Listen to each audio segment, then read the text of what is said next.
Doctor Mohammad ইউনূসের বাংলাদেশের আশ্চর্য এক সমস্যার মধ্যে পড়ছি। এইমাত্র সমস্যা হইতাছে, এই মোবাইলের মধ্যে গ্রামীণ সিম আছে। যে ভদ্রলোক এই সিমটা চালায়, উনি 10-12 বছর যাবত এই সিমটা চালায়। উনি ঋণ কর্জা ধার কি জিনিস এটা জীবনেও করে নাই, বা এই জিনিসটা বুঝেও না।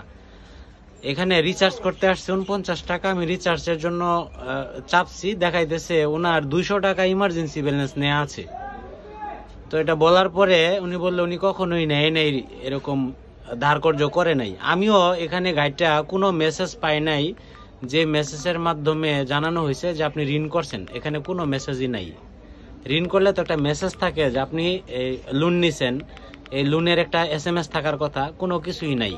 কিন্তু এখান থেকে আলটিমেটলি 200 টাকা মাইনাস হয়ে আছে। এখন কেন আছে বা কিভাবে আছে, এরকমও না যে উনি MB বা GB ধার কর্য করছেন। ধার কর্য করলে তো অবশ্যই SMS থাকার কথা, একটা ডকুমেন্ট থাকার কথা, কোনো কিছুই নাই।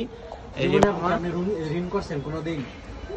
ঋণ তো আমি করছি না মামা। ঋণ কি জিনিস এটা জানেই না। 10-12 বছর যাবত এই সিম চালায়, কোনোদিন ঋণ করে নাই। কিন্তু এই মুহূর্তে 200 টাকা ঋণ আছে আর কি। ডক্টর মোহাম্মদ ইউনূসের বাংলাদেশে ওনার গ্রামীণ ফোনের 200 টাকা ইমার্জেন্সি ব্যালেন্স নেওয়া, কিন্তু উনি কখনো নেয় নাই, বা উনি যে নিছে এই ধরনের কোনো SMS এখানে নাই। এই সমস্যার সমাধান কোথায় হবে, কিভাবে হবে?